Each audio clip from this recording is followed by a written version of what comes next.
You're listening to the She Lift Project podcast, a show dedicated to helping women achieve higher levels of success in the workplace. No matter where you are in your career, we want to help you grow. Now here's your host, Cynthia Kirkpatrick, a CPA, CFP, and Senior Financial Advisor at Moneta Group.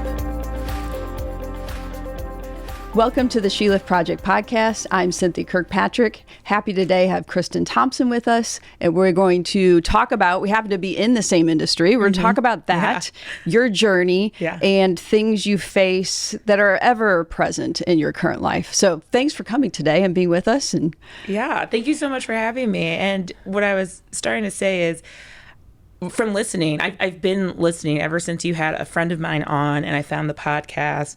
What I thought I could bring that was a little unique is my journey of doing this industry, but with motherhood, how I got to motherhood and all that kind of thing. So hope I'm just giving a voice to some other people who are in this situation. Yeah, and everybody has a story, right? Mm-hmm. And sometimes we think, how important is my story? It's nothing.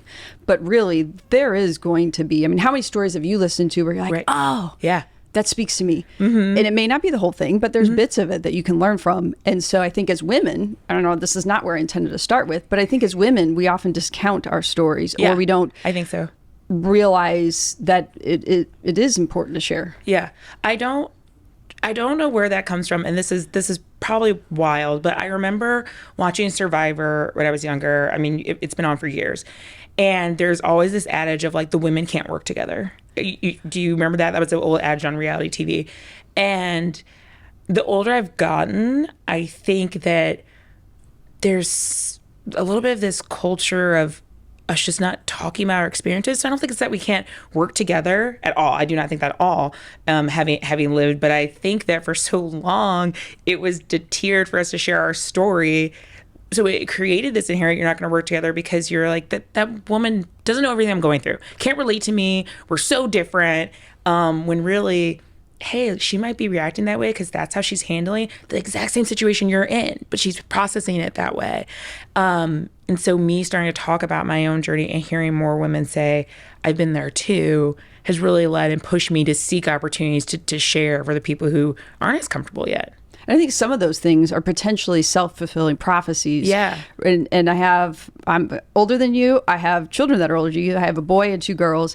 And I will often hear about the girls and what they're going through in school or whatever it might be. Well, that's just mean girl stuff. Yeah. Or that's just, and I think again that's self-fulfilling, that we write that off as, oh, that's just girls being girls. Right. Just like, boys can go have a fist fight and that's just boys being boys. Right. It's either good behavior or not. Mm-hmm. No gender, no age, no race, religion, whatever you want to call it. Right. And so I think some of those things of women can't work together, it's like, let's kind of knock that off. Some people don't work well with others. Yeah. Some do, across the whole spectrum of human beings. Yeah. And let's stop labeling it with the female thing. Completely. Yeah. And to your point about it, and the boys fist fight and the mean girls, we're all especially that age, everyone's learning how they're going to process. And yeah, I just find some, my own journey, but then also in marriage, and you're married too. And I just think when you have to spend more time with someone, you start to just learn a little bit more how people react to conflict, challenges, and how much of that is also based in just what they've been shown, how they've grown up as well. So it's, again, like you said, not right or wrong. It's just that's all you know. And still learning. Yeah. I'm 46. I'm still learning. I mean, this podcast came from because I started learning a lot more. Yeah. And so hopefully that's what we're going to do today. Right. Yeah. So, and we'll get into more of that and other things. But let's start with like Kristin Thompson. Yeah. Who is she right now, today? Yeah. How would you define that or explain that? I would define it as, I'm just going to say this how I feel, a very confident, intelligent Black woman living in St. Louis is how I would say, like, those are the things that I would want to hit on top.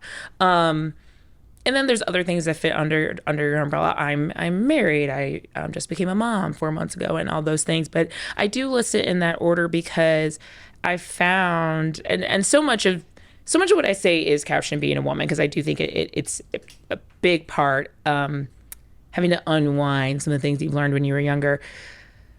But I've noticed with women, as we go through different milestones in life, such as marriage, such as being a mom, people want that to be your only identity. And so I do list it in that order because it's not, I am a mom now and that's all I am. It's Kristin Thompson showing up as a mom, Kristin Thompson showing up as a wife. I think it's still very important to me and how I handle situations, that I'm handling them as I am, but addressing this new element of my life. It was interesting because I almost saw like a pause or hesitation. You're like, I'm just going to say it how I feel. Yeah. So it felt like maybe there was some uncomfortableness, or how do I mean, was that there? And if so, why? There's discomfort in still only talking about myself. And it's like, I am married. I am a mom. But then there's also discomfort in like being like, I am confident. I feel good about myself. And I think that's okay to say, right? Right. Yeah. I like it. I'm still asking for permission. Yeah. Well, I think it could quickly go down the path of like ego. There's a difference between like cocky and confident, This is also just a good Monday. Our baby slept really well last night. All right. Right. So I'm just feeling really like, I had time to do my makeup and I'm feeling good. Yeah. And all those things impact us when we show up in those as ourselves, but in those different roles. So I agree. There's so many different layers that we could unpack from that as, women. Yes, all those things are important, but who is Kristin? Who's Cynthia? Who really are we, that no matter whether you're playing mom, wife, professional career woman, etc., daughter, sibling, daughter, sister, all the granddaughter, all the things. Yeah. At the core, who am I? That thread weaves through all of that. Yeah. And now, I mean, kind of layered into that, and we'll probably, maybe, who knows where today will go.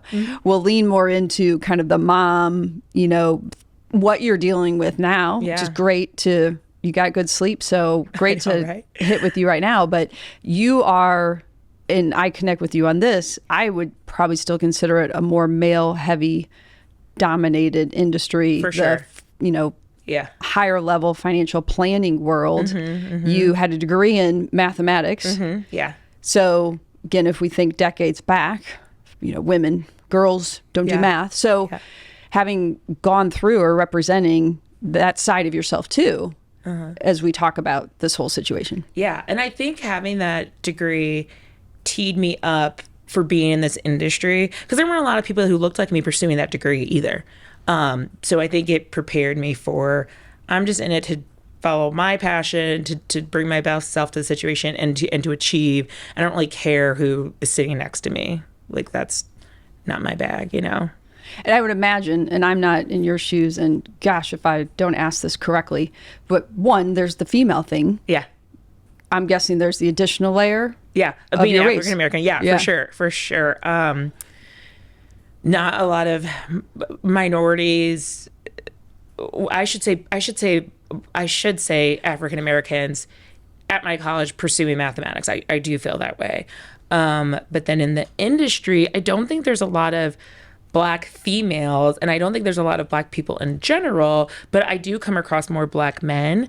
And why is that significant? Because I even read this study and I've seen it in practice.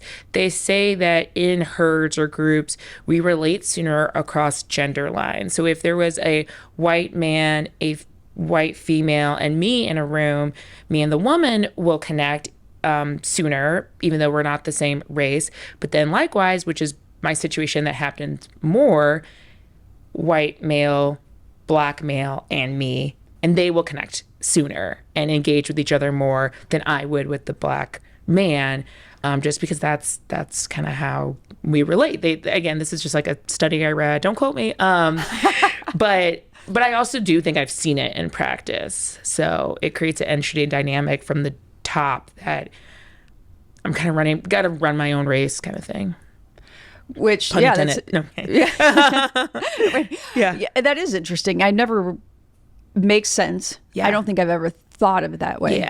Yeah. Because they're just biologically, there are things that are different. Yeah. And we face different challenges in life. And so to connect, I don't know your whole story, you don't know mine, but we certainly know there's some things we've dealt with. Yeah, that we'll be able to pinpoint and acknowledge on that are the same. Yeah. So how did you know then math is my thing, or that's what I want to go into? I have actually a very specific story with that. I've always performed well in my math classes and math studies.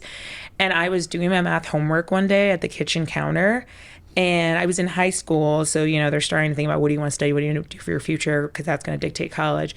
And I organically said to my mom, I wish all my classes were just like math. I just get this. It's so easy. I like the process and all that. And she was the one who said, well, you could study that in college. I was like, oh, okay. Like, I should do that. And then when I got to college, you have gen eds that you have to fulfill. And so I took enough of a variety to confirm the math thing, because math's a gen ed. And I took enough, like I took a sociology, psychology, and all those other things. I didn't take a ton of history, which my husband, who majored in history, cannot stand. And I'm like, I don't care. But every intro class, it just was like, I feel like I've learned enough on that. That was interesting. I'm glad I learned, but like, I can't imagine going further. But I didn't feel that way with math. So I just kept pursuing that. The math program, I actually transferred to University of Illinois, and the math program I was in there, you have to do a secondary study. And so I ended up doing econ, and, the chips kind of fell where they may. That led to being a wealth advisor. And I know this is supposed to be an interview for me, but what did you study? So you're not supposed to do that. Yeah, right. But I feel like it helps my brain where I'm going. Well, it is interesting what you said about math. I always did well in math, liked it, like the puzzle pieces, how it all flowed, figuring out the problems, and not so much like the science. Some people love math and science. Right. I didn't like science. I agree. I think it's a nice applicable element to math, but again, another thing, it's like I don't need to go much further than this. Right. I don't want to memorize all those formulas and figure out motion and physics people have done it. Right. They're good. They go in that passion. So I think several things you said that I was thinking about is, one, figure out what you like to do, potentially even comes easy to you, and that you enjoy, and find something in that area. And also know that it's okay, one, if you're not like other people, actually that's really good. And two, there are going to be other people, and maybe even surround yourself with other people in your lives that are different than you, so that you make a better whole than you do if you were both math aficionados. Yeah, exactly. Oh, I definitely think being with my husband has really taught me, is reinforced different intelligences completely, because he could, like, he's a writer by nature and could whip up like, a whole biography in like 5 minutes, and I'm like, does this email make sense? I don't know. I'm just going to pause 1 second, because that is my husband and me, and he's always like, well, just write a little thing and I'll come in and edit. I'm like, you don't understand. Yeah, I need to take time, and then even after I take time, I need to read it again, because it's probably still not sounding how it should. Yeah. Right. And yes, thank you. Yeah. Thank you for that. Yeah. I think he needs to know and hear that it's not just me. Oh, yeah. Go completely. When I started in college, I asked my advisor, I'm not underwriting. So like, how do I get out of this situation with writing the least amount? And so the longest paper I wrote in college was 4 pages. And my husband just is appalled by that. But I'm like, no. And like, I space after the period and double space to get those 4 pages out. Yeah. How many, instead of using a comma and let's make them 2 separate spaces with sentences let's with extra words. Out, make that did. So what did you study? Mass communication and accounting. Okay. So okay. That's for what we do. I feel like that's good too. You also just don't know. Had I known what I was going to do career-wise, I maybe would have done something different, because I didn't really know. Like, I'm not using DiffyQ, it was fun, but I'm not using that. So I have no idea what DiffyQ is. Oh, okay. So for the math heads out there, differential equations. Yeah. There you go. We had accounting. Yes, there's math, but there's other pieces to that. Yeah. But that's an important message too, that, a lot of times you're not going to be in high school, go to college, and say, this is exactly what I'm going to do. Oh, yeah. Or your first job out of college may not be, it may lead you to something that isn't even a thing right now because of how fast things change. Right. And that's okay. But I think it's going back to thinking through, who are you? Mm-hmm. Not what hats do I wear? Yeah. Who am I? And what do I just love doing in all of those situations and scenarios? What's common among all that? And it sounds like that's kind of what led you to where you're at. For today. sure. And I'm doing the wrong thing again, but for your kids at this stage, because I know they're starting to get into preteen, teen, are you encouraging that kind of self journey, or what are the... It's interesting. We have a boy first who's 17. So no, in the thick of it, does he know what he's going to do? Oh, no. He's less, I think, and I could be wrong, and this is maybe an unfair generalization. I think he's less thinking beyond the next basketball game tomorrow night. Yeah. Which when this airs, their season will be over. So maybe we'll be state champs. Right. He's thinking more of the immediate right in front of me. Whereas I could see my 14-year-old freshman daughter thinking ahead of what do I want to be and do and what does that look like. Yeah. And it is a journey as parents. It's reminding ourselves and telling them, this is your journey. As scary as it might be, you have to choose. And the way I did it, what I did and what your father did, make sure that I had this conversation with my 14-year-old recently. She's doing soccer tryouts, and I played soccer into college. Okay, so nice. The kids know I love soccer. Yeah. And I just wanted her to know, I said, I want you to be doing this because it's what you want to do. And be sure that my pride in you is not because you're doing things I did, that you need to figure out what works for you. And so, again, I'm always learning, and trying to be a better communicator, better parent, better whatever it is. We're always learning along the way. And you have a 4-month-old, so you've got a long runway to figure this. A long runway, and I'm trying not to get so ahead of myself. I mean, of course, objectively, she's a genius, but I'm trying to not get so ahead of myself as far as interpreting what this 4-month-old is doing. But you do already start to have thoughts on interest in school and all those kind of things. But when you'll find, again, this is what we found with our children is the signs of their personality were there when they were younger. We just didn't know it. And so like the middle one's just like my husband, great storyteller. And the youngest one, just like me as far as a highly sensitive person, and the oldest is a mix. So it's interesting as a parent to watch those how different they can be in the same household.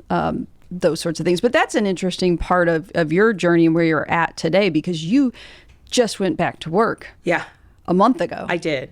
And that's a big life transition. It really is. I think I underestimated how it would be. But when I say underestimated, I think I underestimated the juggling.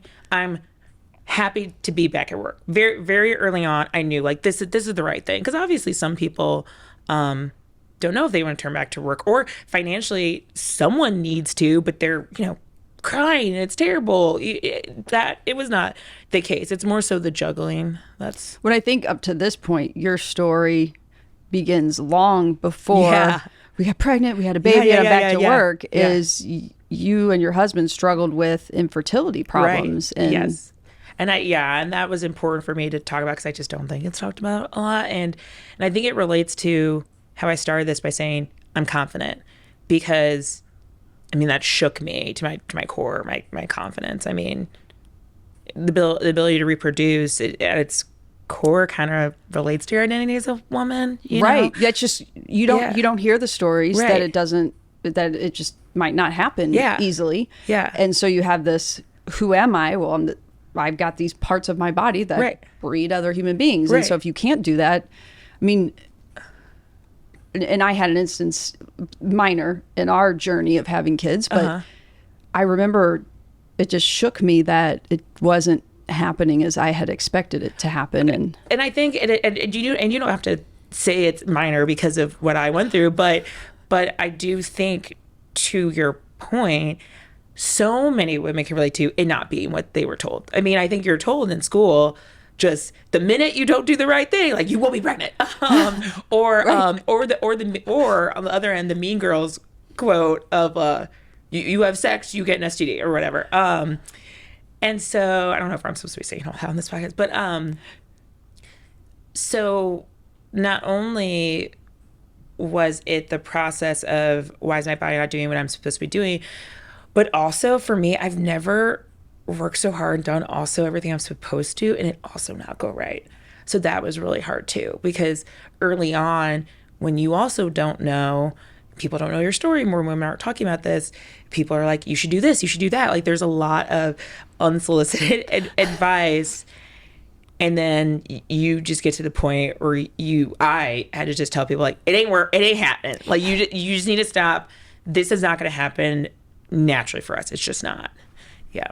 And I would imagine my instance was literally we go in and find out that my son's overdue. Well, we didn't know it was a boy, but the first baby overdue by 2 days and it's breech. Oh gosh, yeah. You know, you go through all those classes and they're like natural birth and this and this and Lamaze and you know, the head's all gonna be here and you're just gonna open up and it comes. Have everything packed up because it's gonna be a surprise and you're gonna rush off to the hospital and you're gonna have this baby and it'll all be fine. And you know, again, looking back, I know I was blessed to get pregnant pretty easily. I was blessed that he was came out a boy. We were both healthy. Yeah. But at the time, I was so devastated. Like, why is God, I don't want to cry on this. Why is my body not right? Yeah. Why is my body not doing? Or you probably were like, could I have done something different? What am I doing? Or which is just, it's unfortunate that we do that, but like. I remember, you know, sitting at my desk when I was working and I would try to push down on my belly to be like, okay, come on, you're not even dilating. Right. And I remember thinking, did I do that? Did I have the baby the wrong way? Because I was like using the desk to push down. Yeah. And as supportive, I don't know what your situation was like, as supportive as my husband could be and trying to understand the right things to say in the moment, it was still a very solitary problem, issue, challenge. Yeah, for sure. And so for anyone who doesn't know, so we can be right on and direct. So my husband and I had been married 2 years. I'm giving a quick version of it. Had been married 2 years. Started trying to conceive in the sense of we, you know, weren't using any way to stop it. Yes, we weren't preventing it. After a year and some basic tests, which I just want to throw out there, I had a supportive medical team from the jump, which not every woman has, especially not every African-American woman. So I just want to throw out there, we didn't even wait a full year. It was maybe 9 months when my OB-GYN was willing to do some very basic tests that weren't invasive at all to me or him. Normal. After a full year, though, still nothing. We were diagnosed with unexplained infertility. Yes, that's a real diagnosis. Yeah. You're right. You can have a kid and we don't know why. And tell me, I mean, so you're trying for a while, nothing's happening. Yeah. Talking to the doctor. Yeah. They said, let's do some tests. I mean, it's almost, you almost want a real diagnosis. Not that it's not real, but a real something of, if I know what's wrong, I know what my options are from there. Yeah. What was that like finding that out? Yeah, it was bittersweet because at this point, I don't even know if it was at this point. Yes, it was at this point. We're over a year. So nothing had happened for a year. And then to prepare for even what to do next took a few more months. So at that point, I had told at least 2 close friends, very, very close friends. They were bridesmaids at my wedding. And one of them saw a girl we went to high school with had posted something about, we have a kid, but hey, for everyone out there still struggling. Long story short, I reached out to her. So she kind of mentally prepared me for, you could get this diagnosis. So because of that, I was prepared, but it's bittersweet. Because at that stage, I didn't really want anything to be wrong. Because to her point, the information she gave me, there are still options that are not straight IVF, just some extra little hormonal boost and things you could do. Which, as much as I'm finance and math brain, I do love a little woohoo and didn't want to go straight to medicine and like medications. I mean, like vitamins and different things you could do and just normal hormones. But also, what? Like, you know, but also like, I didn't think this would be me. And again, I'm just giving a short version of this because there's so much more I want to talk about on this, but 3 years after that, we have our daughter. And so we went from that to some of the more natural hormone things to what they call IUI, which I kind of consider IVF light, that did not work twice. And then even with IVF, which statistically only brings your chances of getting pregnant up to 50%. So you're paying out all this money and going through all this procedure, and it's still only bringing it up to 50%. We actually had that not work twice, and we got our daughter on the third time. So yeah, so that was a 3-year journey, probably, 4 years of even really thinking about her. And yeah. Third time's the charm? Yes, third time's the charm. You're going to be a little princess, brilliant princess. yes, exactly. Oh yeah, spoiled. And again, that's why I say things like, I'm like, she's objectively genius and gorgeous and all these things that probably not exact, but yeah. You know what? Somebody's got to start with that belief in them. Exactly. Right? And why not the mom? I'm probably say this in all my podcasts, there's so many interesting tidbits that we brought up through all of that. I mean, I think, for those who are maybe watching, and if you're listening, you're not seeing this anyway, but I probably had no idea, we already kind of talked about that. This was okay to talk about, that she's been pumping while we've been sitting here. And there's this device. Mine was archaic, 11 years ago. But this device, so glad to see that they're pouring education, time, money into improving things for women. So that you can still have a life. And I definitely still have the old school one where I have to sit there and just but yeah, for things like this, this is, when I got to do it. So yeah. Especially if you're, I think in the professional world too, and coming back, you want to be able to do both. It's healthier for you. It's healthier for the baby. Exactly. To be able to do that. Yeah. So I think back to sharing our stories, and that person, you saw something on Facebook, or your friend is, if she never shared that, you never know or have that connection. Yeah. I wouldn't have. I wouldn't have known that. Again, I wasn't alone. Back to how we even started this. I also wouldn't have been prepared for what does this look like. And I'm not gonna lie, it might have even delayed or turned me off, because I think most people hear IVF and know that's a lot. And I'm doing air quotes because I do not think until you've gone through it, you know what a lot really means. So I think had I known what I knew before, which is we might need IVF, and gone to that appointment thinking only IVF, I might have said no, because it's scary and it's so much and it's expensive, and I didn't know if I wanted to do all that. But because of that conversation, I knew there'd be other options, and I felt like it brought a little bit more control back, that I could really weigh what do I think makes sense for me, for my body, for us financially. So kind of that math brain who wants to know the answer and the equation and the formula. It gave you a little bit more control. Yeah. Taking away the unknown. And a little bit more of that formula. And then obviously we did lead to IVF. But it still was more a preparation of, I know I only want to do the IUI this many times before I will go to IVF. It still prepared me in a lot of ways. So you had a plan. Mm-hmm. As much as you can. Yeah. Yeah. A framework. Yeah. Framework. I did have a framework. Knowing you might have to pivot a little bit, but much better than just going in blindfolded saying, I don't know what's in a dark room figuring out. Right. So I know I don't know as much maybe as I should, I don't know, about IVF. I'm guessing there's others that know a lot out there and others that don't. Right. Correct me if I'm wrong. I mean, there's shots, there's needles, there's planning, monthly. What all goes into that? Yeah.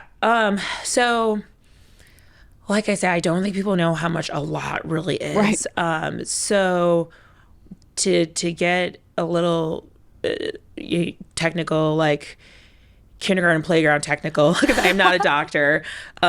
Essentially, we as women, make eggs, and IVF, because again, I unexplained, which means my body was making the eggs. His body was making the sperm, and we had no reason to think there was any issue with either of those. So IVF was, well, let's take the egg and the sperm and combine them outside of you. Let's make sure that process goes smoothly, because you really can't check while it's in me that's happening. So they combine those.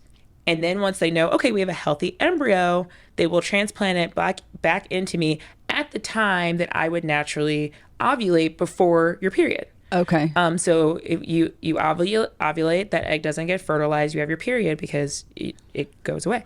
So that's the very condensed version of IVF. Well, as you can imagine, there are a lot of appointments in that because they're trying to track when you're ovulating. So you're going to the doctor every other day. Oh. Yeah. Wow. To get blood work and to see if you're ovulating. Another sign that you're ovulating is that you actually have a follicle growing in you that's going to release the egg. So you're going in for blood work every other day and to get a little ultrasound to see that at least a follicle is getting up there. So that's what you're doing to prepare for the transfer. But then I need to back up. You need to prepare to give the embryo. So that is a whole nother cycle where you ovulate, and it's like a super cycle. So that's where the needles come in, because we drop one egg per cycle, but they essentially get your body to drop a bunch of eggs. Oh, wow. So it's not like a super cycle. So that's why you get the shots, because like all the hormones your body's naturally making, they're like having you make a lot more. And again, you're still going to the doctor that much. And then they pull out all the eggs. They see how many embryos they make. I think something else that other people don't realize is when they say freeze an embryo, it's because it's being made outside of you. And then when it gets to the point where it's viable to implant, they literally freeze it. So it stops growing. Mm. Yeah. And so it's frozen for whenever you're ready to transfer that back into you. So back up a second. I think about the hormonal body things I have to deal with on the monthly cycle. Yeah.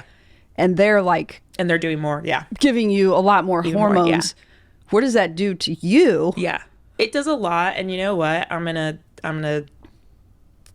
say that as risky as it might be to say this, I felt crazy. Because it is a lot. You have a lot more emotions, you have a lot more exhaustion, you are a lot more bloated. Yeah, it's everything you feel in your period times 10. But also because of that, it made me weigh so many more decisions to know, do I truly feel this way? Do I really want to react this way? So that's my feminist twist, is that I think it made me such a better decision maker and such a better worker, is because I have a good day today. I don't know how I'm going to feel tomorrow. I'm going to do more. I feel like that person said me kind of cutting, but they might not have. I'm going to sit on it. And the next day, no, that still bothers me. I am going to reach out to them, you know? So it does do a trip on you, but I think it made me process and do things better. And then you eat a lot. Oh gosh, I couldn't imagine. It's hard enough me dealing with it, monthly and anyway, going through that. So, crazy. and the hormonal problems, but the additional stress and anxiety that you're already dealing with from the process and your hormones are. Yeah. And then the time, like I said, so you have the appointments every other day, and I was lucky where I would try and do them before work. So I did them at 7 or 7:30. And then these shots to give you the extra hormones, you have to take them at a certain time. So you kind of have to make sure that you're in a place where you can do the shots. So I think anyone who's been through IVF has the stories of doing them like in the back of a car or like in a restroom, like somewhere and out, like, because you just got to stay on this time. And I know. Wow. I'm still processing all that and thinking, along the way, yes, it's a 2-person trip. Yeah. And I hope I'm not, you can correct me if I'm wrong, not taking anything away from your husband. No, you're not. He does like one part, yeah. But we've talked about sometimes, and he's okay with me making that joke in the sense of, it's kind of like what you were saying with your husband. Like he was beyond supportive and doing his part, but yeah, I mean, you're taking the brunt of the majority of it, and you're still going to work, and you're still getting up every day and performing, having to perform at a high level. I mean, there were days where you took some shots, you went in, you got blood work, you did all this stuff before 10 a.m. And then, I'm sitting in a meeting talking to someone about their retirement and trades. And I'm not going to lie, like possibly even wearing a diaper because of how that appointment went. And maybe it was just messy. So it's a lot. But I think that's a testament to the strength that you had and women who go through that. Yeah. To be able to go through that and still perform and help others and, perform at such a high level. Yeah. And there's some women, I think, who, because of that, when they're going through this, maybe take a step back from work. Work was my saving grace, because for me, it was the only thing I was doing right, because my body was not doing what it was supposed to. Obviously, because of everything you said with how much my husband does, but how much I take on, we had some strains at points. So it was like, when I'm showing up here, I am doing this well. Like, so yeah, it was my saving grace. And I also want to throw out there, I'm also blessed, even though I'm saying all this, I do feel blessed that we created a healthy amount of embryos. Some women go through all that and they don't have enough quality eggs. They don't get embryos. I can't imagine that too. So there's still blessings that I had in little positive parts, even though I went through all this. Yeah. And I think it's an evolution. I'm sitting here, as you say, and I don't want to take away from that. There's some women who early on don't want children. Yeah. They know they don't want to have children. Yeah. As you had said earlier, maybe I said, or maybe we were even talking before we started recording, and JJ back there's like, stop, wait. That, there is just almost this expectation from early on that, okay, you're a woman, you're going to have kids at some point. Yeah. And so to feel like that is broken and you're not whole, I mean, I guess maybe I shouldn't even say it. I mean, what were those thoughts and emotions? Yeah, you do feel broken. You do feel like this is the one thing that I was supposed to do without any effort, work, struggle, and then as I mentioned before I was finally diagnosed, to also be doing all the things. What I mean by all the things is changing your diet, not drinking, not working out. You also, again, I'm doing everything that I'm supposed to be doing, and it's still not working. I'm behaving. Yeah. Darn it. Yeah. I'm behaving. Yeah. This is not how it goes. I'm an oldest A type. It's like, I am doing everything that I'm supposed to be doing, doctor. Why is this not happening? Kind of thing. So it was hard. What do you think along the way helped you get through it? What kinds of therapy and drugs? No, I'm kidding. I'm kind of kidding. I'm not. I guess I'm not saying illegal drugs. But I made the choice when you asked the question on the questionnaire, is anything off limits? And I made the choice to say no, because I do want to make it better for other people. But I did go through a little bit of a depressive spell. And so I did go see a therapist. And then at some point, after I told you it was a 3-year process, at some point when it failed again, I did get on medication, which in the industry we're in is hard for me to say. And it is hard for me to talk about. But I just kind of had to put that ego aside to continue to show up and be the best version of myself. And for this kid too that I'm trying to have, they say that it's not good for you to be depressed. Actually, I don't know if you know that, but they say that can be a negative impact on your chance to conceive too. So it almost was what I needed to be in a good mental state to help this process continue to move forward too. So it was those things in addition to, and I tried these things before I ended up needing to go on medication. Take care of myself. You need to make sure you get enough sleep. I do like working out, so it was not hard to ensure that you do that. And then I'm an extrovert, like having the community, because again, as I dove more into this and didn't want to talk about it, I felt more isolated, and I isolated myself too. And I had to push myself out of that, because I knew in the long run, after you're out, you are going to feel better. And then all of it became much easier. But yeah. So something you said at the beginning of that was, in our industry, I'm almost afraid or ashamed to say this. And I don't know, maybe I would. I don't know. Yeah. Sometimes I'm just like, you know what? And maybe it's age. I am what I am. Yeah. Deal with it. Yeah. Is there a reason you said that, or something that triggered that? Yes. I think because we do work with a lot of men, and I don't think a lot of men feel comfortable talking about this stuff yet, because I agree, I don't think this relates to gender. I think you should, but I think they don't feel comfortable saying it. And I also think if I did have, I really don't think I had a lot of mistakes, but if I did have a mistake, or if I did have a bad day, I don't want anyone to attribute it to the things I was going through, just like I don't think they would do that for a man. So that's why I hesitate to say that. It's like I almost hesitate to show any chinks in the armor, which is not good. I mean, that's why I want to say it. But yeah, I do think that there's a little bit of wanting to present, and we do deal with money and people's finances, and so it's very personal. You do want to be that solid foundation. So and that type A personality, which I get. You want to be the perfectionist. You want to get it right. All the way right, even more than all the way right, the first time out. Exactly. So I hesitate to say it, but I also made a choice the more I shared that I think my clientele appreciates the real me showing up. And I also think it does make me relate more and a better advisor in the sense of it's not just how's your portfolio doing.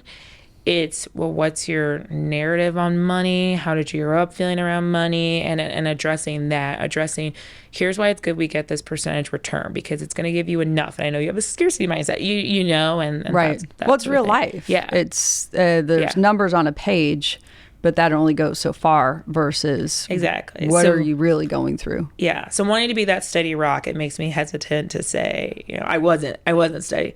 But at the same time, it's also behind me now, so I feel like I should, because here we are. Right, here we are, blessed and having cool new inventions and innovations to be able to. Sorry, I'm still in awe of that. That's amazing. But it shows that, there's still, I think the working world has come a long way in talking about and supporting just physically the things we need. Still, I think more room to grow. Oh yeah, I do. I learned that also going through this. Yeah, because I was thinking how blessed I am that I do make my own schedule and that I have the income I have, because I think just off those things alone, some women would probably say, I can't go to the doctor every other day, or I don't have the capability of going before work, so I can't take PTO, which is, it's sad to hear. And I'm saying woman, but in that sense, it wasn't just me, because he would want to be at the appointments to support me too. I hardly went to any of them alone. So it relates to him too, even though he wasn't the one being poked and prodded, he was still there. So having the flexibility for him too, to get away to do that stuff. And I think we've, in general in the world, have realized, yes, having a baby a lot more falls on the female. Yes. But it's still a male journey too. Yeah. And to acknowledge that and make space for that is important. Right. Even thinking about simple things. We're talking about the issues of getting pregnant and having a baby.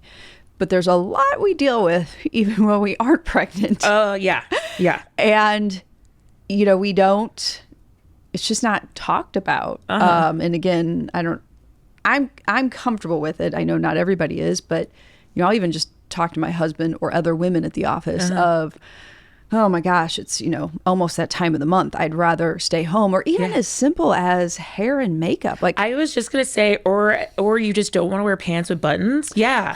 Or it's just, you're not feeling your best self. Right. Yeah. Whatever you're going through that day, if that's a day you can work from home, I've heard others say, and this is going from the male voice, it doesn't take a lot for me to come into the office. So I don't see why people would want to work from home. And I get that. However, it feels very closed off and not wanting to see it from someone else's perspective. I mean, I'm jealous. Yeah. Like, I'm jealous. My husband gets up and there's a little water in the hair, and he has hair still at 47. So it's awesome. Yeah. Yes, he does. A gray head of hair. Yes. And he combs it. He has very little to pick from as far as shoes and outfit, and, and he's out the door. Right. And that is just, unfortunately, that is not the case for me. Right. It takes a lot of work to get even this far in what I prepare for. And so those days where, if you could cut that out or cut the time, I know. It saves a lot of time. Yeah. It saves, I don't know, I just think that mentally and physically there's, again, maybe this isn't fair, but being a woman just feels like there's more sometimes that we deal with, where having a day to just put sweats on and be home. Yeah. And if it's dealing with something physical, just deal with that physical day and come back the next day. And why don't we talk about that and ask for it? Yeah. Yeah. And something as simple as, did you know or hear about how Obama dressed in the morning? No. And how every morning he would have them sit out I think it was blue and gray. Yeah. So we only had to decide blue or gray. He only decided blue or gray suit. And I think one day he wore even maybe like a brown or tan suit, and everyone was like, what the heck? Like on TV, because you notice you never saw him in anything besides blue or gray. And to your point, I think with men, people who show up at, identifying men, show up as men, it is just simpler, the decisions you have to make.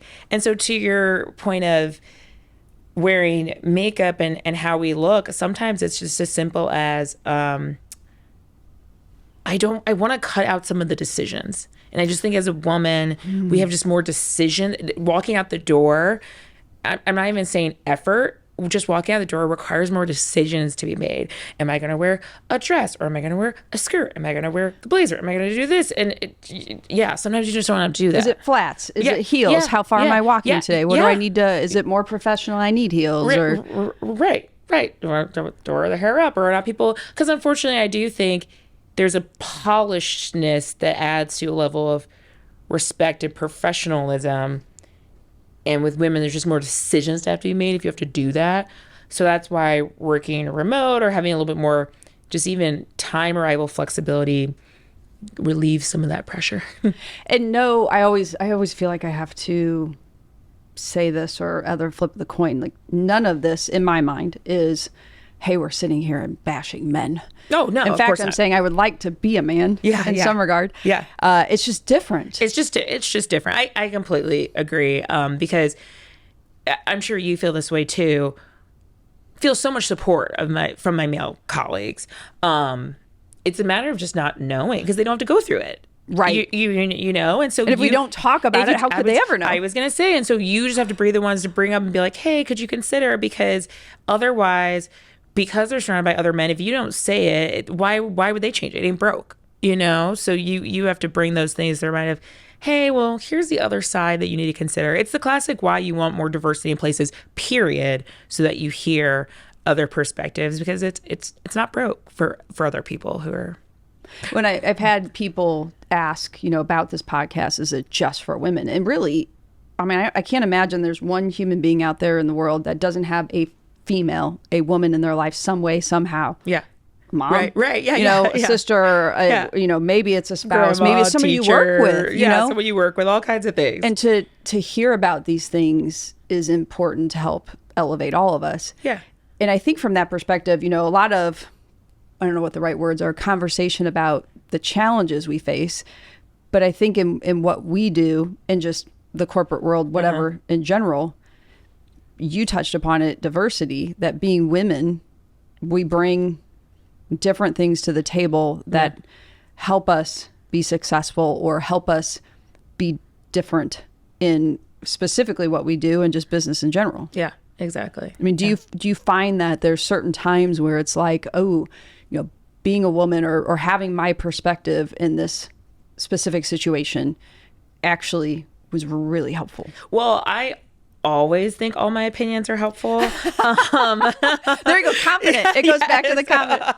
I always think you should hear my opinions. But really, I have had.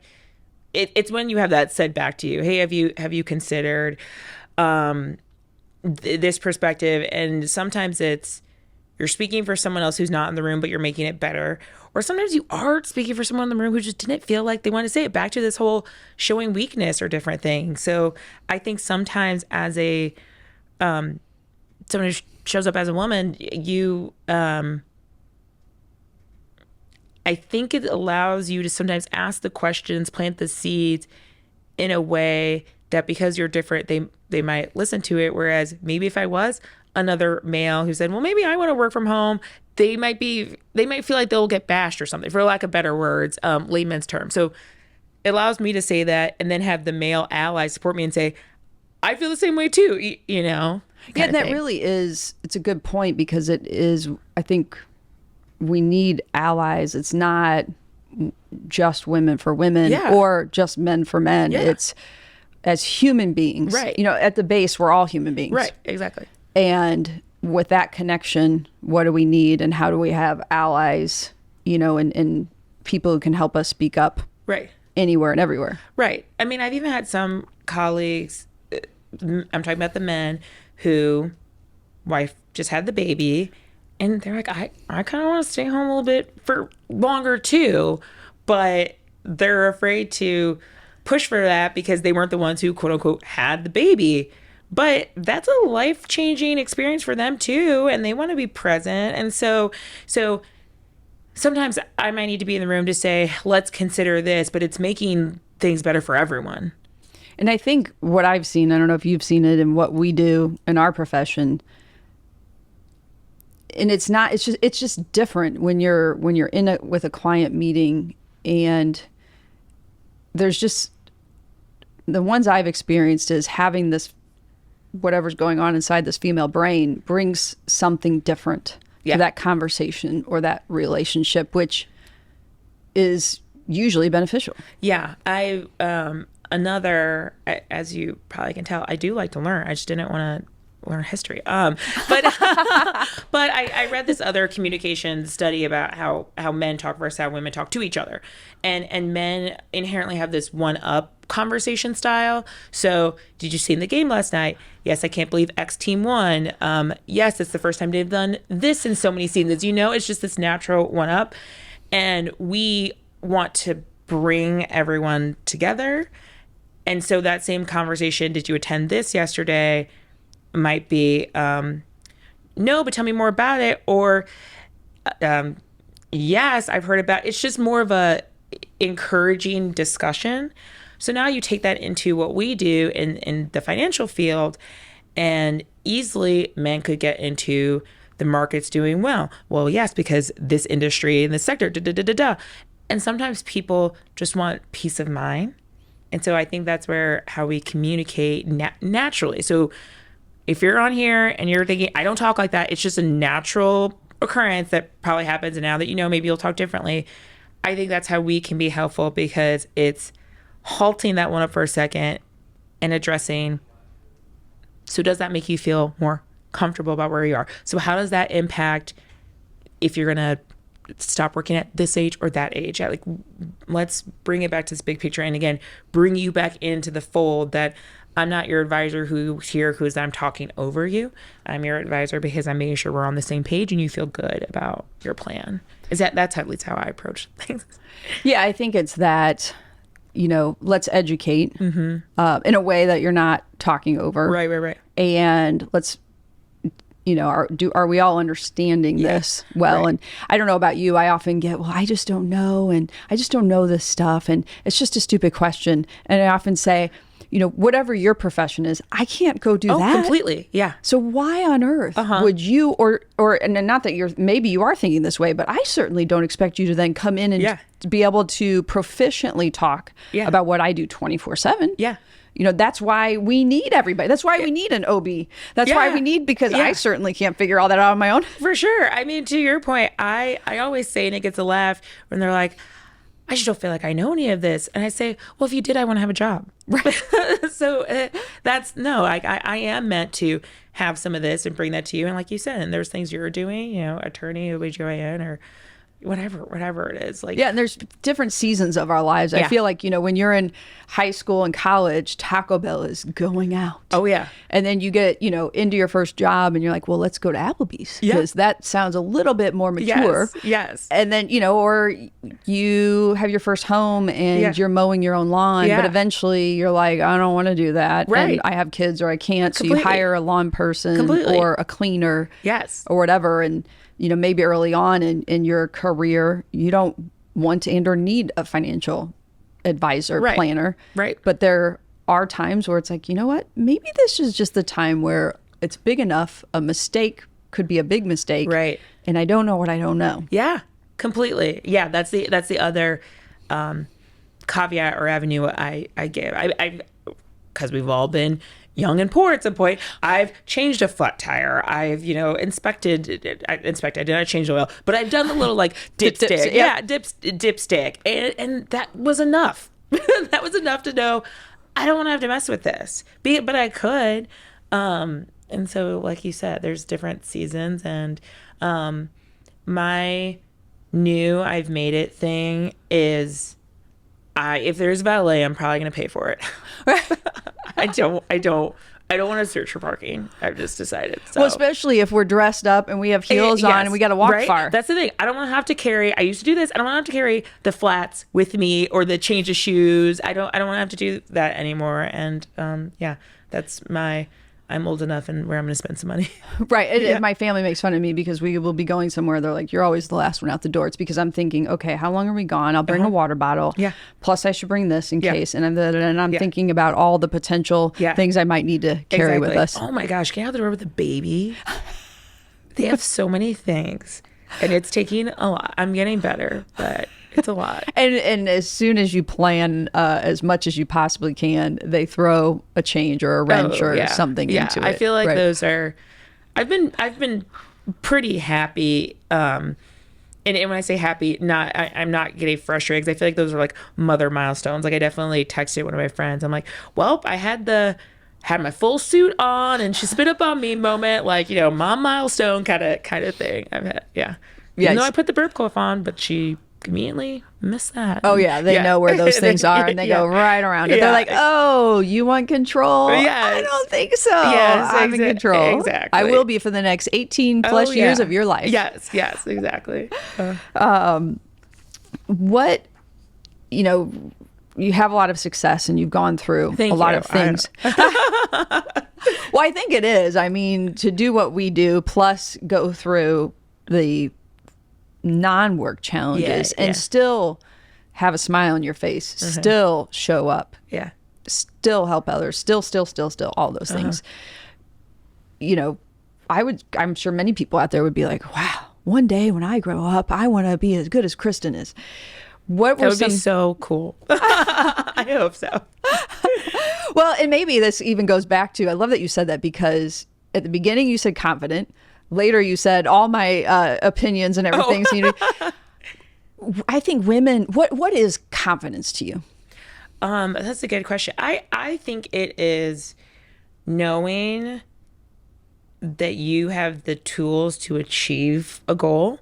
And I say it that way because much like what we just talked about with delegation, it might be because I know I can achieve that goal, or I have the problem solving skills to know, who to plug in to achieve that goal. I think that's confidence for me. And I think that's why I'm confident. I think it's because I know that I can problem solve, or I know that I can do a decent amount of things. I feel good about that. So I feel like women are challenged with confidence. I do think so too. Okay, I'm glad because I was maybe I'm off base. No. How do you get confidence? So how I got to this confidence, and where I think what happens to women sometimes, I think women sometimes have too many people questioning that knowledge to get to the end. And I think I have always been fearless enough to try new things. And the more you try, the more you fail and the more you learn. And so I think for women, I think sometimes when something's hard, they get talked out of it more soon than a man. So that's an experience, a gaining knowledge experience you're missing out on. Or I think too, we sometimes get questioned too much out of trying something new. Are you sure? Are you sure? Are you sure? Are you sure? And then we say, well, maybe I'm not sure. And I think in both those situations in life, I've just pushed through and kind of felt okay messing up. I'm going to mess up on my terms. And I think that's what's led to me being confident, because now I've just done enough things. I'm like, I think I can figure it out. And I know you keep saying we're different ages, but I think after a certain age, we're all the same age, right? Thanks for trying. Maybe that makes you feel better. But I do think at this point in time, while I still have a lot of life, I've tried and failed and done enough stuff that's where I'm confident. It's like, I'll figure it out. I'll work it out. And so I think if you are, to women who are struggling with confidence, if you maybe haven't failed enough, or you don't do something because you're worried to fail, that's hindering your confidence. Because that's only how you're going to learn that you can do it. I mean, even real quick, all I have to say, even a heartbreak. You know, I might have had my first breakup and heartbreak earlier than most people. And like that made me more confident in relationships because it's like, I got through it though. What was that heartbreak? Oh man. I dated my high school sweetheart into college. I did too. Yeah. Is it JJ? No. I know, so fast. But we have so much in common that we didn't even know. So thanks. But then we broke up. But obviously, it's the first love, and you're so young. And I thought my world was, falling apart, but it didn't.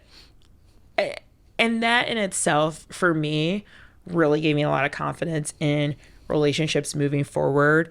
To still try. I don't care how this sounds. Sometimes I like some trash TV, and I've watched The Bachelor. And whenever people are young and in their 20s on it, and they're like, I'm afraid to love. I'm like, well, yeah, because you probably haven't done it yet. You're 22. But yeah, I think that's another example of where I got more confidence in relationships because I was more confident because I knew what I wanted, because I had a relationship fail and here are the things I don't want to do. But also confidence that if this doesn't work out, like I will be fine. Like I will be okay because I was before. So yeah, the world won't end. Yeah. You won't You end. definitely think it will, but you didn't. And I think, how do you gain more knowledge if you only continue to do the things that you know about? Yeah, and the things that feel safe, or the things that you'll excel at. Back to the math. I'm going to enter this math competition. Well, yeah, like you're always good at math. Like enter this singing competition. You know what I mean? You know what I mean? Though, like try different things, and it might be bad, but it's okay. I sing really great in my car with the windows up and the radio up really loud. Nobody else in the car. Of course, then you're like, me and this person are right on pitch. Oh, of course, everything yes. I hear. As soon as somebody else enters the car, so that magic turns off. You're throwing me off. I love that. You pick singing of all things. Are you a singer? No, but it's one of those things where I always wish I could be. So that's me too. I always wish I could have been a singer. No, I sound terrible.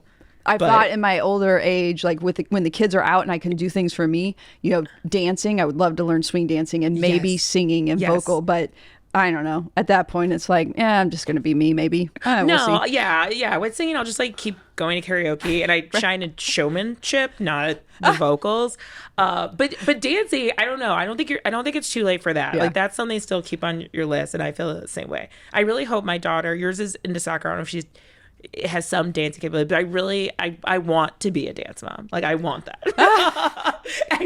You'll be on the sideline going, Oh yeah. How's that move? Exactly. Like again, I keep quoting Mean Girls, but yeah, it's like I'm a cool mom. I wanna Yes, I remember that. Yes. I do remember that. My superpower is watching movies or listening to songs and not remember anything about it other than I can sing the wrong lyrics really loud. Yeah. So that's one of my superpowers. You're one of those. My husband too does not know. I'm like, have you not heard this song? Like, what are you doing? So they need to enunciate better. I don't know. Oh yeah. That's the thing. What stuck out to me is that we even talked about this as parents, again, on a little bit of the older side. So I think the best thing that we've done is to get out of our kids' way. Yeah. And let them fail on the little things, make mistakes on the little things early. Yeah. So that they get used to it. Yeah. Which is really hard as a mom because you want to protect your kids from pain. Yeah. And potential what you think others are going to judge. And plus if they're too off the charts, whatever, then are people judging you? And so I think it's really hard.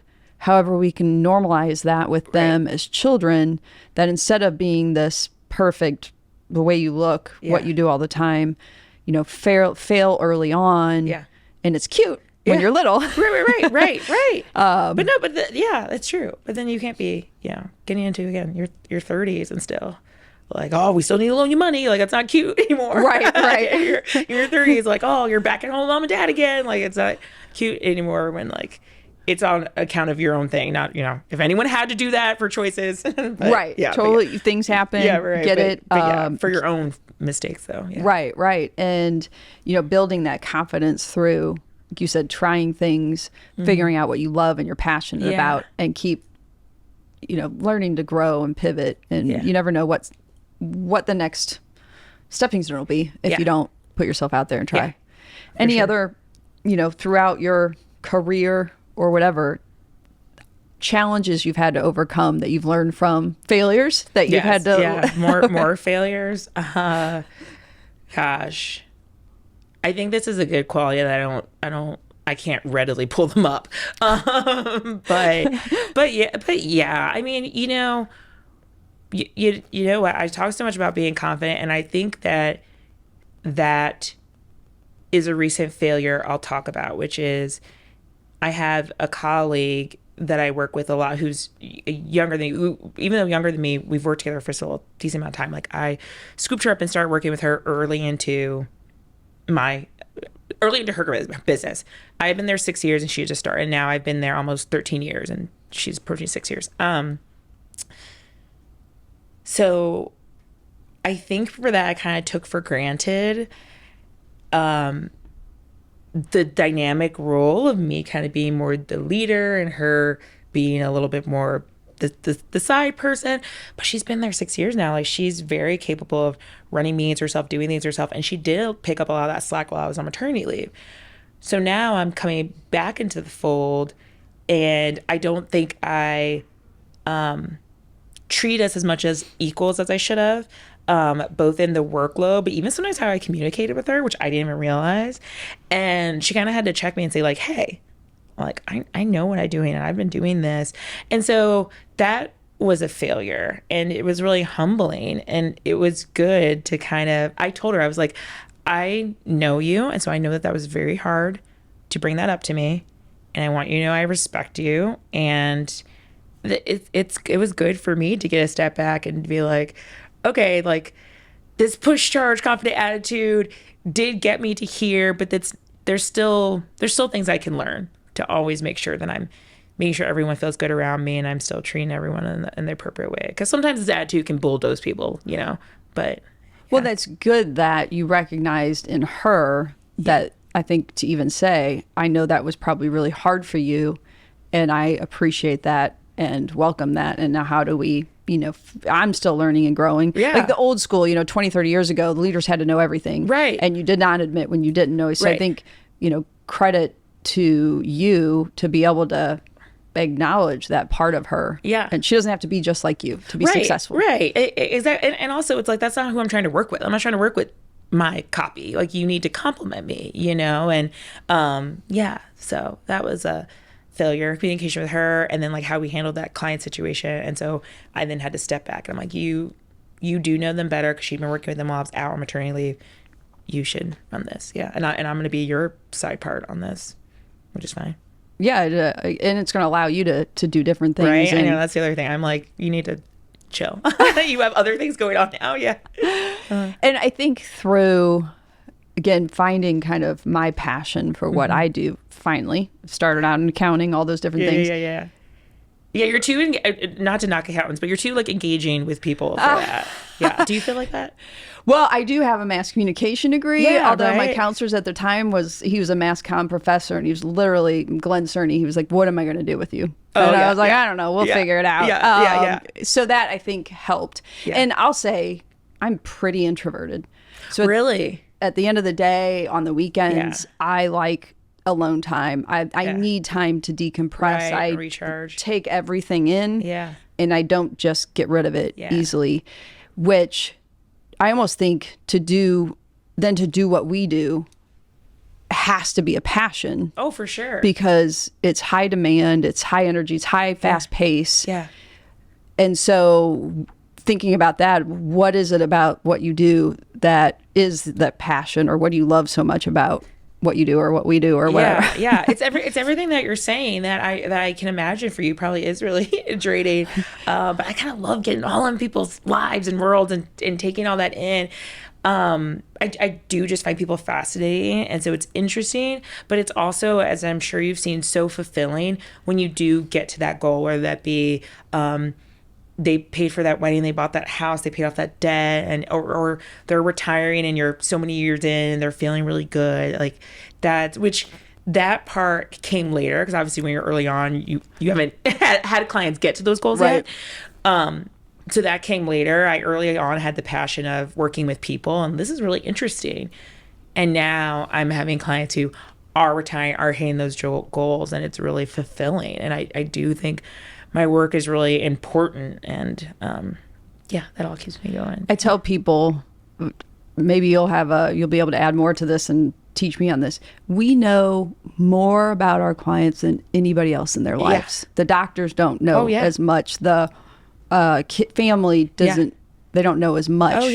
And what an honor and a blessing. And like you said, I want to get in there and know everything. Yeah. I mean, I'm sure you've had people tell you things first before they've told their family, whether that be pregnancies or people being sick who might pass, just because there's so much finance that rolls into that. So it's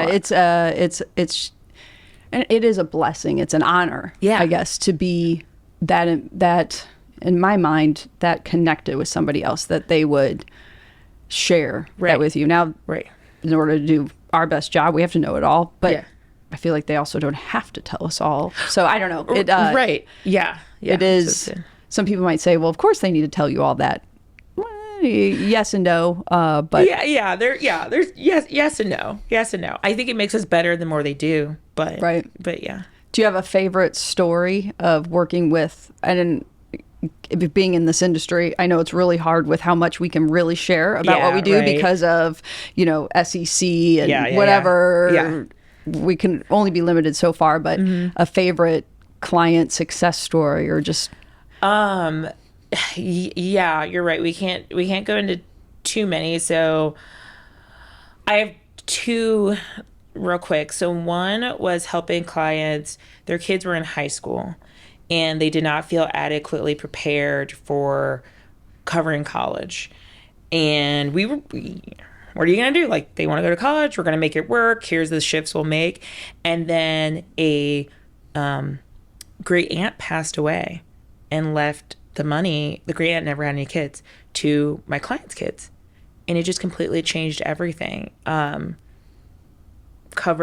They went to private high school, so covered the rest of private high school, covered some college, which obviously without that burden allowed the parents to really pursue their work passions.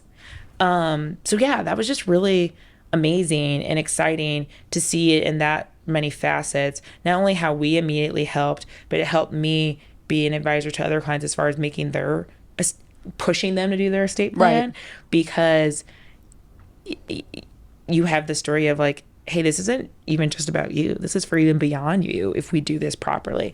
So that was really cool. And then a very lighter, quick story about how we get into everything is I was exchanging emails with a client about a car. We had financially prepared for this car, so we were exchanging all the things. And then finally she goes, but what car should I buy?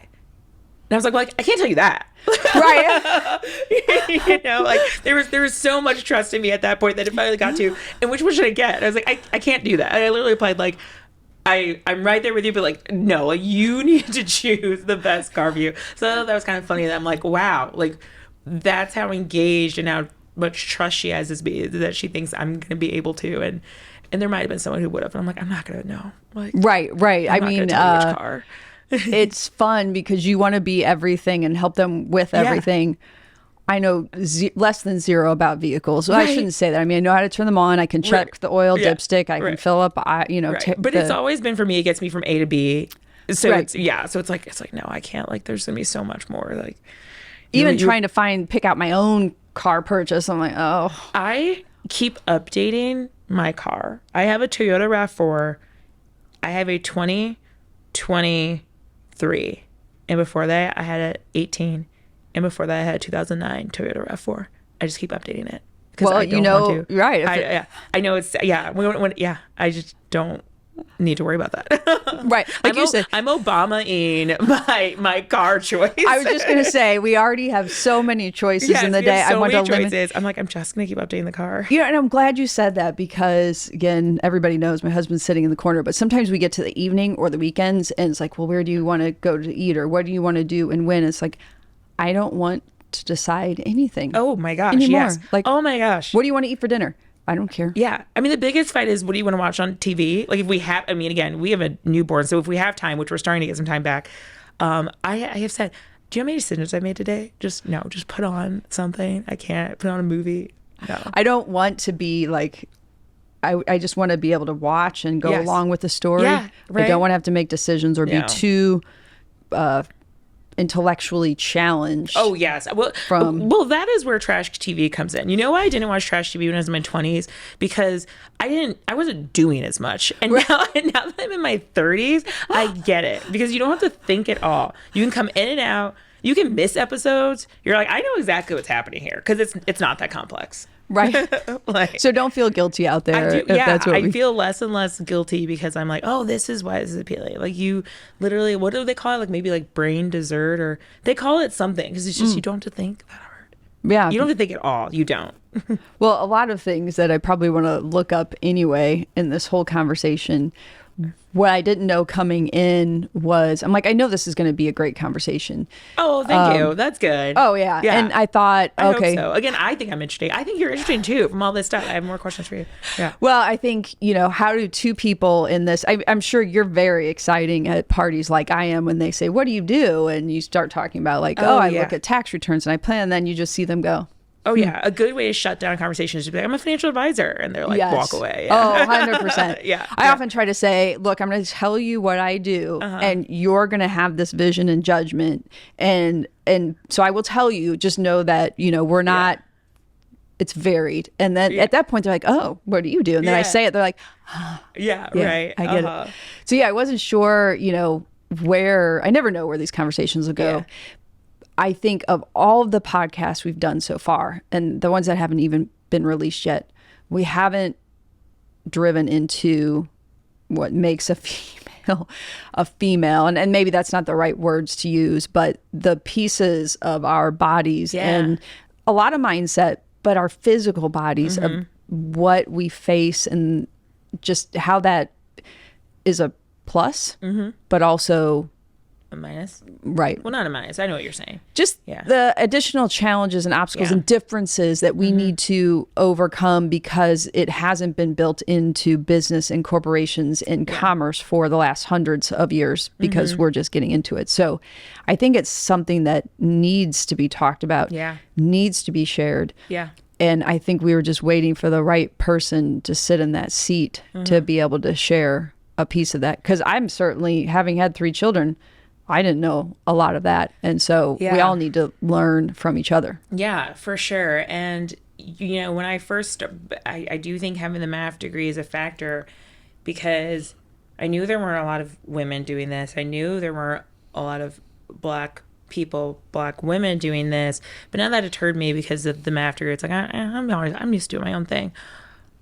I really didn't realize the impact of being a woman doing it until, we'd be having some, I'm sure you did this early on, those role play a call or a meeting, and it didn't feel right. It didn't fit right. Like it felt like, that's probably the first time I felt imposter syndrome. Like, I was like, I know that you get points if you say this because I'm a good student, but I don't think I would say that. And there was a woman in my firm, she's still there right now, more senior, had been with the firm since it started, and we started just having discussions, which then led to a working on a few meetings, which then led to a true partnership. So kind of what I mentioned I just did for the younger advisor, I was her younger advisor, and she encouraged me to go to a women's conference, and that's when I made the connection, like, oh, I wouldn't say that. And for me it was, I wouldn't say that because I'm a woman, and how I would do this business as a woman, how I would show up engaging and accepting and putting out there my femininity would be that I wouldn't say XYZ, and I wouldn't do XYZ, and I wouldn't dress XYZ. So once I leaned into that, I think it made me better. One, because you're more comfortable, because you're doing what you think you should be doing, presenting yourself that way. But then you're just attracting people who you're more like-minded with.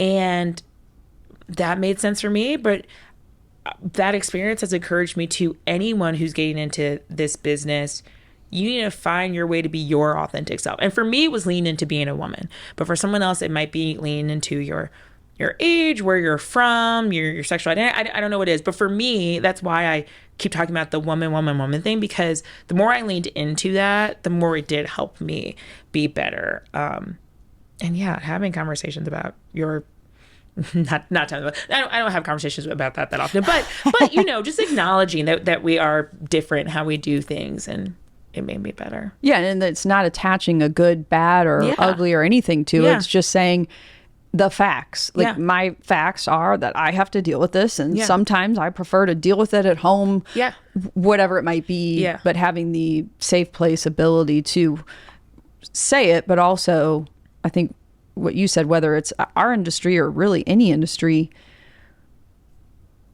I think it's more acceptable, or maybe with social media and computers, the spectrum of men and women is so varied now as to, to be a successful man, you didn't have to play baseball growing up. You didn't have to be into Army GI Joes and things. And so we're learning that men and women, it's okay to be different. If that's different, that's okay. And if we're going to say as children it's okay to be different, then we certainly need to figure that out in the business world to become aware and understand who are we, why does that one way of saying it not feel right, and what would it feel like if I did it my way, and that's okay. And I feel like when I did that, I kind of lost my train of thought. So I kind of lost my train of thought because I started thinking about, did you have the experience also, the game reminded me of when you would be rewarded for doing things early on, and for me, so I'm sure it happened for you too, they would reward you with going to maybe like the cigar bar, or they would reward you with a football or something. And I was like, okay, I mean, I'm a woman doing well too. Do you have any other things? And like they didn't. And I don't know if you experienced that. And then the first conference I ever went to that I qualified for, they had meetings for the advisor, and then they had spousal events. They did list them as spousal events, but they definitely meant female spousal events. And I brought he was then boyfriend at the time, he's now my husband, and one of the activities was basket weaving, and jewelry making. Those were the only spousal quote unquote activities, but they were all female focused. So yeah, I think the industry is changing in that sense and building that awareness. But yeah, I don't know how many stories. I'm sure you have other stories of those kind of things. I don't have a lot of those. That's good. That's good that you don't. But yeah. But I do think, there's just I'm glad you lost your train of thought, because I just had something there and it popped out. They don't quite, I guess here's what it is, in the mentoring part of it, it was, well, I golfed to build my business. Yeah. What do I do with you? Yeah. Because you don't golf. Yeah. I don't know what to do with this. Yeah. And not only that, when you start, being female, and a lot of it was just internal obstacles. Yeah. Learning and figuring out mindset, communication, negotiation, all this stuff. Brene Brown, Simon Sinek, Adam Grant, James Clear, name them all, right? Yeah. I started getting into all these different books and learning and listening to audiobooks. And to me, that became my passion. And just layering it with being female. Here's the podcast. Right. It's not specifically female. And I think my husband will say he learns something from every one of these.